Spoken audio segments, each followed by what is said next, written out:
Pacome anafanya utoto design ile zidi ya TMA. Sasa akikutana na wifi ya nchi Kangalombo itakuwaje? Ndani ya dakika 10 anashakula umeme.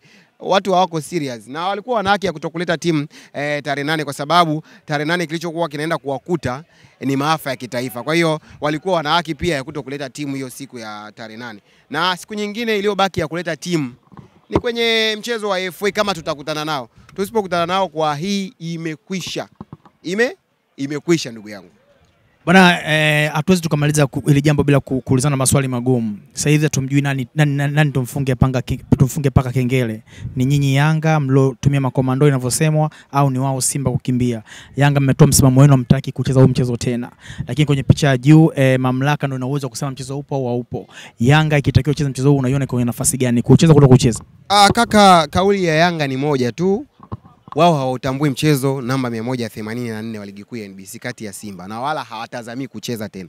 Unajua tukiacha unafiki kwenye mpira wetu tutakuwa tunapata hizo gradual changes, tunatoka sehemu moja kwenda sehemu nyingine. Lakini tukiendeleza unafiki ligi yetu haiwezi ikakua kabisa. Tulipaswa kwenye ule mchezo wa tarehe 8 kutumia busara kabla hata ya kanuni. Kwa sababu unajua ukisema tuanze kufuata kanuni, kila kitu kitakuwa kiko nje ya kanuni. Hata ule mwenyekiti wa bodi ya ligi sasa hizi yuko nje ya kikanuni kwa sababu kanuni inataka kwanza awe mwenyekiti wa klabu husika ndio achaguliwe kuiongoza bodi ya ligi. Sasa hizi Steven Mguto ni nani pale kwenye bodi ya ligi? Sio mwenyekiti wa Coast, ni mwenyekiti wa Coast mstaafu kama alivyokuwa Mshindo Msola kwa upande wa Yanga au kama walivyokuwa viongozi wengine ambao washapita Simba kina Rage kina nani. Haya njoo kwenye kanuni. Kanuni inataka Yanga wakacheze Benjamin Mkapa. Kanuni inamtaka Yanga acheze KMC kwa sababu ndo home ground ya kwake. Kwa hiyo kabla ya kuanza kuangalia hizi kanuni ilipaswa busara ianze kutumika. Tokea Simba ametoa taarifa yao kwa umma saa 8 usiku, ule ndo ulikuwa ni muda wa kutafuta watu wenye busara kwenda kuongea na Simba, mpaka bodi unakuja kutoa taarifa yao saa 7 mchana. Hapa katikati busara ilipaswa kutumika. Okay fine, busara imeshindwa kutumika. Kanuni inasema nini? Sio kuwastopisha Simba kuja uwanjani au kusema mechi umegairisha. Unapaswa kuleta mechi commissioner, marefari wote waje uwanjani, mechi ichezeke, afu tungeona kama Simba wangegoma. Ingetoka tamko pale la bodi ya ligi kwamba maamuzi yako pale pale, mchezo unachezwa pale pale, tungeona kinachofanyika. Kwa hiyo busara ingeanza kutumika kuwapoza Simba. Wangekataa, kanuni ingefuata. Umeshafikiria kuhusu wadhamini wanapata athari gani? Azam wameset mitambo yao pale siku 3 kabla.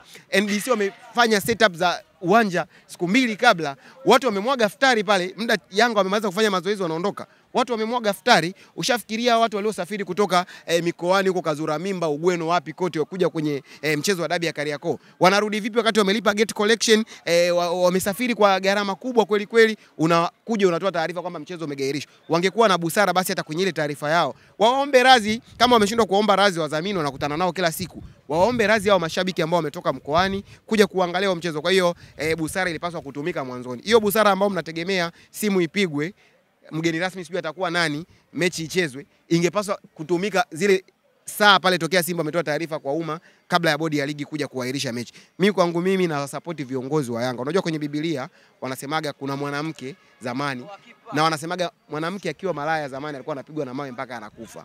Sisi msimamo wetu mashabiki wa Yanga, kiongozi yoyote wa Yanga ambaye hatakubali hili jambo, ni bora kama limemshinda sasa hajiuzulu, ajiweke pembeni, tujue kabisa viongozi amewashinda, pressure imekuwa ni kubwa, kuliko kiongozi yoyote wa Yanga ambaye atakubali hii mechi ichezwe. Ukikubali tu hii mechi ichezwe, tusikukute Jangwani, tusikutambue kabisa na hicho cheo chako ambacho unaamini wewe unaongoza Yanga. Imefanyika kitu cha hovyo. Kasi twende. FIFA akiamua kucheza tutacheza, lakini sio serikali sijui imeingilia tucheze, sijui TFF wamefanya makusudi sisi tucheze. Hakuna option ya kuleta timu kiwanjani. Ukiona timu imekuja kiwanjani, ujue mechi ikiisha Yanga Afrika Jangwani mambo yanaumana. Unaniambia kwamba busara umesema busara ingetumika jana. Sasa hivi busara hutaki tena itumike kwenye mchezo unaofuata, hamtaki kabisa. Sasa sitakuwa aibu kubwa Kevo dunia ione ligi imecheza mechi moja tu Afrika Tanzania. Kutumia busara lakini wakaona ifekelee mbali, ionekane kwamba Yanga watakuja kucheza siku nyingine watake wastaki. Hiyo busara kwa upande sasa hizi hakuna hiyo room ya busara. Nadhani sasa hizi tuna focus na mechi ambazo zimebaki sijui ni 6 kwenye ligi kuu ya NBC na kwenye FA.